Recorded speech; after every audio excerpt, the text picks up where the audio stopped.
Hello everyone, my name is MrJepthah, and this last summer I became obsessed over a classic video game that I had never played all the way through before. And I couldn't stop playing it because, first off, the gameplay is great and amazing, and second, because the story of this game was absolutely phenomenal. Final Fantasy VI. I know it says 3, but it's 6. If you're not in the know and still clicked on this video for some reason, then allow me to catch you up. While we got the original Final Fantasy here in the US, we did not get Final Fantasies 2 or 3 because someone thought Americans were too stupid to know how to play these. And frankly, they were right about the second one. Everyone is too stupid for that game. We got Final Fantasy IV here for the Super Nintendo, but since we only knew of the one Final Fantasy, it was entitled Final Fantasy II. And then 5 was skipped because of reasons, and then we got Final Fantasy VI as Final Fantasy III. 7 came along, and Sony didn't care about the complicated game numbering, so they just stuck with calling it 7, and there was never any confusion about Final Fantasy's number system ever again. Oh, you've gotta be kidding me. The first Final Fantasy game I ever played was the first one. But seeing as this is an anthology series, I have no problem with skipping 4 games and playing Final Fantasy VI. Okay, I'm just gonna call it Final Fantasy VI because that's what it is. I don't care what the title on this box says. I'm not going to go through the whole synopsis of the game, so you don't have to worry about complete spoilers. But I am going to get into spoilers for one of the major characters of the game. A character that I actually don't see a lot of people talking about. But personally, I had a very deep and emotional connection with this character. And that character is my favorite character of the game, Cyan. I know it's spelled like a certain color, but it's Cyan. That's how it's pronounced. Cyan is a samurai warrior serving the kingdom of Doma. He is essentially written as a Shakespearean character, not just in the fact that he speaks in these and thous, but also because of the tragic circumstances around his story. We first meet Cyan as he is defending the kingdom against the evil Gestalian Empire. During the war, the evil Kefka poisons the kingdom's water, killing nearly everyone in the kingdom. Cyan is the first to notice and tries to save the king, but he's too late. He runs to his home to find his wife and his child are dead as well. Remember, this is the first time we meet this character. We see him for the first time in this, his lowest of moments. Honestly, losing my family is one of my deepest fears, and anytime the devil puts those kinds of thoughts and fears into my mind, I start to wonder how I would respond in these kinds of situations. This is why my connection to Cyan is so strong. No, I haven't gone through the exact same thing that he did, but I've worried about it, and I've dreaded it. And the introspection that I've done for myself is what I'm seeing here with Cyan. Cyan's response to this awful tragedy is vengeance. He foolishly attacks the enemy camp by himself, trying to destroy as many Gestalian soldiers as he can in a blind rage. If not for Sabin and Shadow showing up, Cyan might have fallen in battle himself. Even after the fights, Cyan goes right to another fight without missing a beat, or even talking to Sabin. His mind is so fixated on vengeance for the unspeakable act Kefka had done. And who can blame him? Put yourself in his shoes and ask yourself this question. If everyone in your family or community except for you was tragically killed by an enemy force, how would you respond? Sabin is able to talk him down from doing anything more foolish, and now after receiving aid from his new companions, Cyan finds himself a little more stable and calculated. Instead of rushing to fight more soldiers, he runs away with Sabin and Shadow. Yet keep in mind, he still has yet to mourn the loss of his countrymen and his family. Eventually, they make it to the Phantom Forest, and we all know what's in the Phantom Forest, right? A phantom train carrying the ghosts of the dead to their final destination. It also leads to my personal favorite boss fight of the game. Yeah, maybe there are some better ones, but come on, you are fighting a train. This is an awesome concept, and I love it so much here. After your party defeats the train, it makes one final stop to let you off, and also to pick up one last batch of passengers. Everyone from Doma.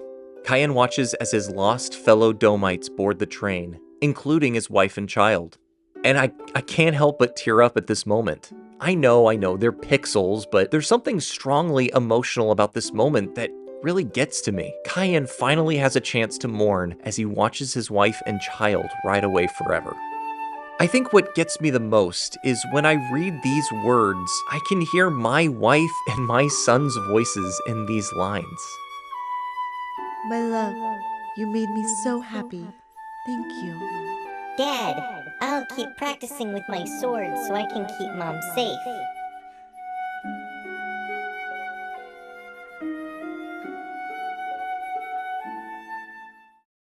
I'm not crying. You're crying. Throughout the rest of the game, Cyan continues to struggle with his feelings of rage. When he first meets Celeste, knowing her reputation as an Imperial general, yet now she's a traitor and enemy of the Empire, he prepares to fight her anyway. Locke and Edgar have to talk him down from running her through, but he still continues to distrust her throughout the game. Later on in the game, things get harder for him. As they return to Doma Castle, he is attacked by 3 Dream Stooges who attempt to steal Cyan's soul by jumping into his dreams. Somehow they and your party end up in his mind? It's magic or something, I guess. We don't have to explain it. Here, your party meets with the memory of Cyan's wife and son, who plead with you to save Cyan, who is still driven to torment himself with rage and vengeance towards the people that killed his family. His state of sadness and depression has caused a monster called Rex Soul to latch onto him. This monster has latched onto Cyan, and it seems to be hurting him.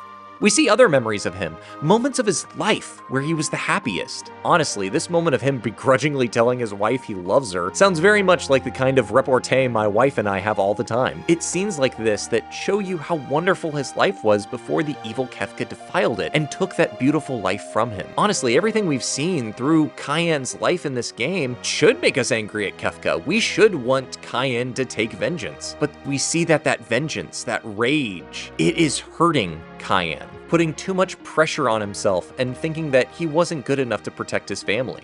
Kefka committed a war crime, something that Cyan couldn't prevent or stop in any way at that moment. But yet he continues to wallow in this self-pity and let this rage and vengeful spirit devour him. But Kefka is not the enemy at this moment. At this moment, it is Cyan's own despair, his own feeling of powerlessness, his rage, and his vengeful spirit that has caused the Rex Soul creature to overpower him and almost destroy him.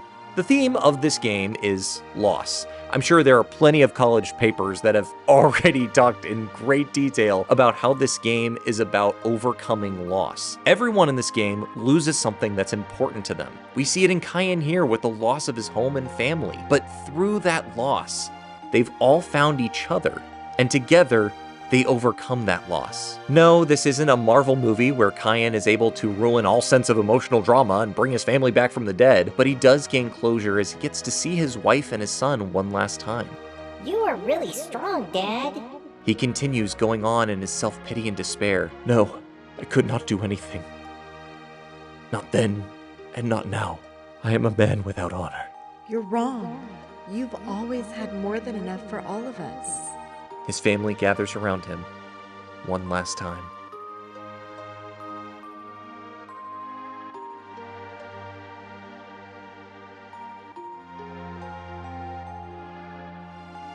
My beloved will always be with you.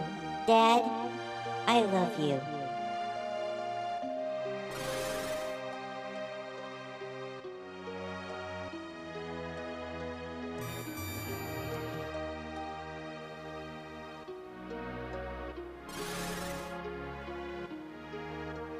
Will always be at your side. Cyan can finally fight the battle, not as a spirit of vengeance, but as a man who is going to step up against evil and fight to save others, his newfound family, and of course, the world. Cyan, again, is my favorite character in this game. Not only do I fear losing my family on a constant basis, but I also have my own doubts as a husband and as a father. Am I strong enough to defend my family, to provide for my family, to care for my family? One of the things that this character helped me do was reevaluate how I can assure myself that I am enough for my wife and kids, and how I can be a better leader and a protector for them. How I need to try harder to be in the moment and not constantly on my phone or whatever, so I can hold on to these memories that I'm making with them. Not get bogged down in self-pity and doubt that I'm not good enough for my family or other thoughts like that. God has tasked me with the responsibility of being a husband, a father, a protector, a leader, and a guide for my family. And that's a responsibility that I'm going to take very seriously.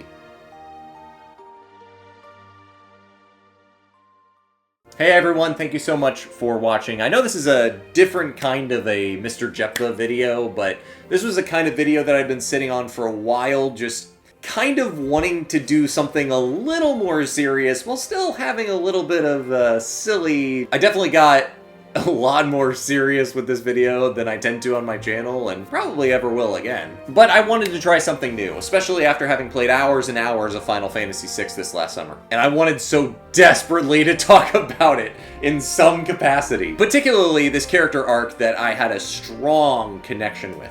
I would like to do more character studies in the future, probably not as dreary as this one, probably with a lot more of my comedic humor sprinkled in. If you have any suggestions, please leave them in the comments below. I would love to take a look at whatever you've got. What's that? Oh, I've got to go. My wife just told me that my kids are playing real life Frogger. And I don't want to miss seeing that.